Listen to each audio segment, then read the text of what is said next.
Comment choisir sa machine à glace italienne? Hello, ici le roi de la glace. Ici, je te parle du business de glace en général.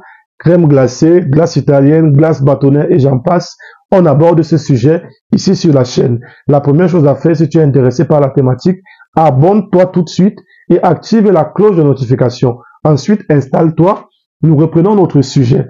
Comment choisir sa machine à glace italienne? Quelquefois, lorsqu'on veut se lancer dans le domaine, on peut être tenté de prendre une machine ou une autre, mais on peut se demander au final sur quoi pouvons-nous réellement nous appuyer pour être convaincu qu'on a fait le bon choix de la machine. Tout d'abord, il faut comprendre quels sont les différents critères par lesquels on peut comparer les machines. Il y en a plusieurs, je t'ai listé quelques-uns des critères ici. Le premier critère et le plus important, c'est la puissance de la machine. La puissance de la machine ici représente un peu la force. C'est évalué en watts ou en kilowatts, mais kilo veut dire juste 1000. Donc 1 kilowatt, c'est 1000 watts. Donc la puissance permet de savoir quelle sera la rapidité de production de la machine. La puissance de la machine varie entre 1000 watts et 3000 watts en montant. Il y en a plusieurs. La puissance peut varier. Et en fonction de la puissance, beaucoup de choses dépendent également. Le deuxième critère, c'est la capacité. La capacité de production qui est évaluée en litres par heure. Donc, quand on va demander la capacité d'une machine, on va par exemple dire que cette machine-ci fabrique 28 litres en une heure. Donc, la capacité, c'est en litres par heure. Ensuite, la contenance. La contenance qui est en litres. La machine a souvent un bac ou bien plusieurs bacs et la contenance, c'est combien de litres tous ces bacs peuvent contenir. Souvent, c'est 8 litres, 12 litres, 14 litres, 20 litres. Donc, ça vous dit déjà quelle quantité de mix vous pouvez faire en même temps dans cette machine. Ensuite, on a la taille de la machine. Oui, on ne peut pas ignorer ça. Il y a des longues machines, il y a des courtes machines. Mais réellement, quelle est la différence entre les longues machines et les courtes machines? Retenez bien ceci. La différence n'est pas sur les performances. Ne vous trompez pas en pensant que parce que la machine est courte, elle sera moins performante qu'une machine qui est longue. C'est faux.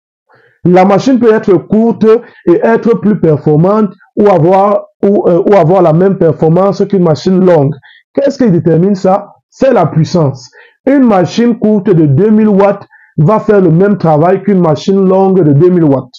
Maintenant, quelle est la différence de taille? La différence de taille, c'est juste pour l'encombrement. Quelquefois, on n'a pas un grand espace pour s'encombrer avec une longue machine. On peut donc suggérer d'avoir une machine courte qu'on peut installer dans un coin qui ne va pas demander trop d'espace et qui est préparée à travailler dans ce coin sans réclamer trop d'espace. Donc, c'est réellement là la seule différence. Pour le reste, il n'y a pas de différence. Une machine courte fera le même travail qu'une machine longue peut faire si elles ont les mêmes puissances. Ok, retenez-le. Et donc, pour terminer, on a la tension. La tension qui est évaluée en volts. Il y a des machines qui fonctionnent sur 220 volts, donc c'est un monophasé. Il y a des machines qui fonctionnent sur 380 volts, donc c'est un triphasé. Pour faire simple, retenez que la plupart des alimentations qui fonctionnent dans nos maisons sont les alimentations monophasées. Donc quand vous allez prendre une machine triphasée, sachez que vous êtes en train de chercher les problèmes. Soit vous savez ce que vous voulez, soit alors vous cherchez les problèmes. Parce qu'un triphasé va vous obliger à aller chercher l'agence d'alimentation en électricité pour qu'il vienne vous mettre un compteur spécifique pour les triphasés. Donc faites attention, ne faites pas l'erreur de prendre une triphasée quand vous n'en avez pas besoin. Alors, une fois qu'on a compris ces différents critères de comparaison, comment est-ce qu'on peut choisir? Ici, j'ai prévu quelques emplacements et je vais vous aider. Retenez bien, prenez votre stylo et un bloc-notes pour noter. Vous êtes un investisseur ou un jeune entrepreneur et vous êtes passionné par le domaine de la glace en général, que ce soit la crème glacée, la glace bâtonnet, la glace italienne, les yaourts et j'en passe. Vous avez besoin de certains équipements ou juste besoin d'accessoires ou encore juste besoin de conseils et d'orientation. Je dispose des formations, des programmes d'accompagnement et des sessions de coaching qui sont faits sur mesure pour vous. Dans ces programmes, je vous tiens par la main et je vous transmets de manière transparente et sans tabou toute mon expérience que j'ai pu acquérir sur le terrain depuis toutes ces années. Alors, n'attendez plus très longtemps. contactez-moi tout de suite par le numéro qui s'affiche juste en bas de cette vidéo ou encore dans la description de cette vidéo et nous parlerons de votre projet. Votre projet ne dépend que de vous. Contactez-moi et nous le réaliserons. Vos rêves doivent se réaliser. Ciao. Si vous êtes situé, par exemple, dans un carrefour par définition, ça implique qu'il y a de l'affluence. Ça veut dire qu'à un certain moment, vous pouvez avoir plusieurs personnes qui s'arrêtent et qui sollicitent de la glace. Et vous n'allez pas leur dire que patientez, non, ils sont de passage. Et donc c'est à vous d'avoir une machine assez performante pour pouvoir produire assez de glace pendant un certain moment donné. Et donc la machine idéale pour ça, c'est une machine longue d'abord. Pourquoi longue? Parce que vous êtes au carrefour, vous avez le temps de la pousser et de la garder quelque part. Et ensuite, vous avez besoin d'une machine qui a une puissance entre 2000 watts et 2200. 2000 watts, vraiment, c'est le minimum. Sinon, votre machine va prendre trop de temps pour produire. Donc, il vous faut un minimum de 2000 watts. 2000 à 2200. Ne dépassez pas 2200 parce que quand vous dépassez, c'est également la consommation que vous allez augmenter et c'est pas la peine. Une 2200 watts est déjà assez puissante pour vous faire du bon travail. Donc, ne vous inquiétez pas. Le deuxième emplacement, c'est les écoles, lycées, universités et tout le reste. Là-bas également, il vous faut une machine longue de 2000 à 2200 watts. Oui, parce que à l'université ou bien à l'école, vous avez également beaucoup d'élèves, beaucoup d'étudiants. Ça peut être la pause. Ils peuvent se retrouver devant vous à un moment donné et il faut que votre machine soit assez puissante. La pause n'est que 15 minutes, si je ne me trompe pas, ou 30 minutes maximum. Bon, si c'est à l'université, ils ont tout le temps. Mais peu importe, vous avez besoin d'avoir une machine performante également. Troisième emplacement, c'est les marchés.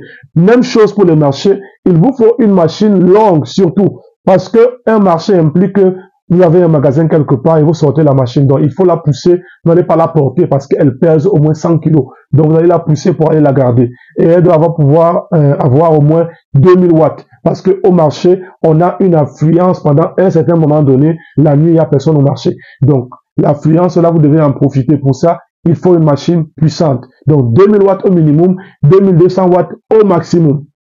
Vous avez un glacier cafette. C'est-à-dire que vous avez une sorte de cafétéria, vous avez par exemple un coin Orange Money, une boutique, et vous voulez mettre une machine. En ce moment-là, prenez une machine entre 1800 et 2200 watts, que ce soit une machine longue. Mais je préfère une machine longue parce que vous pouvez la pousser le matin pour la mettre dehors et la pousser pour la faire entrer. Donc, entre 1800, ça peut aller, c'est pas mal. Il n'y a pas de pression. Votre activité principale n'est pas la glace, c'est votre business et la glace vient jouer le rôle de second pour apporter des revenus supplémentaires. Donc, une machine de 1800 watts peut faire l'affaire. 1800, 2000, 2200, si vous voulez, il n'y a pas de problème. Vous êtes un investisseur ou un jeune entrepreneur et vous êtes passionné par le domaine de la glace en général, que ce soit la crème glacée, la glace bâtonnaire, la glace italienne, les yaourts et j'en passe.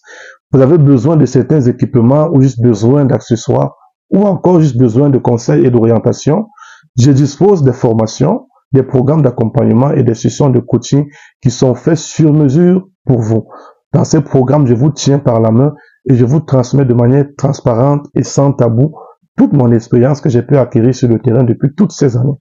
Alors, n'attendez plus très longtemps, contactez-moi tout de suite par le numéro qui s'affiche juste en bas de cette vidéo ou encore dans la description de cette vidéo et nous parlerons de votre projet. Votre projet ne dépend que de vous. Contactez-moi et nous le réaliserons. Vos rêves doivent se réaliser. Ciao. Ensuite, pour terminer, les restaurants. Les restaurants, ça suppose que les gens viennent manger. Et par la suite, ils prennent des desserts. Donc, vous pouvez avoir une machine de 1500 watts. Elle peut ne pas être très puissante. C'est pas grave parce que les gens ont le temps de patienter où ils sont en train de manger et ils attendent leur dessert. Et vous pouvez également prendre une machine courte parce que c'est pas nécessaire d'avoir une machine longue. Le restaurant implique que tout est déjà bien rangé. Donc, la machine viendra simplement prendre son espace et vous l'utilisez là, vous la rincez là, vous la lavez là, elle restera là. Donc, une machine courte fera l'affaire. Alors, si vous avez un autre emplacement spécifique, laissez-le moi en commentaire et je répondrai à la question directement. Ça vous permettra d'avoir des orientations. Alors, les amis, nous arrivons au terme de cette vidéo. J'espère qu'elle vous aura été utile. Mais j'aimerais souligner le fait que ne prenez pas une machine de plus de 2200 watts si vous ne voulez pas faire une alimentation en triphasé. Si vous voulez mettre une alimentation en triphasé, consultez votre technicien ou alors appelez quelqu'un qui connaît le domaine. Pourquoi est-ce que vous dites que vous avez besoin d'une machine à triphasé? Pourquoi? Est-ce que votre activité nécessite réellement ça? Parce que même des glaciers modernes peuvent fonctionner avec des machines à monophasé. Le 2200 watts ou trop 2500 watts, c'est largement suffisant. Mais quand vous dépassez déjà 2200 watts, on va vous dire qu'il faut forcément un triphasé. Donc, je répète, ne prenez pas une machine qui vous permet de fonctionner en triphasé quand c'est pas nécessaire. Pour plus d'informations, contactez-moi directement par WhatsApp ou alors rejoignez le groupe de la communauté qui est en lien ici dans la description de la vidéo. Ok les amis, abonnez-vous à la chaîne si vous n'êtes pas encore abonné. On se retrouve à la prochaine pour une nouvelle vidéo. Ciao! Vous êtes un investisseur ou un jeune entrepreneur et vous êtes passionné par le domaine de la glace en général, que ce soit la crème glacée, la glace bâtonnaire, la glace italienne, les yaourts et j'en passe. Vous avez besoin de certains équipements ou juste besoin d'accessoires ou encore juste besoin de conseils et d'orientation. Je dispose des formations, des programmes d'accompagnement et des sessions de coaching qui sont faits sur mesure pour vous. Dans ces programmes, je vous tiens par la main et je vous transmets de manière transparente et sans tabou toute mon expérience que j'ai pu acquérir sur le terrain depuis toutes ces années. Alors, n'attendez plus très longtemps.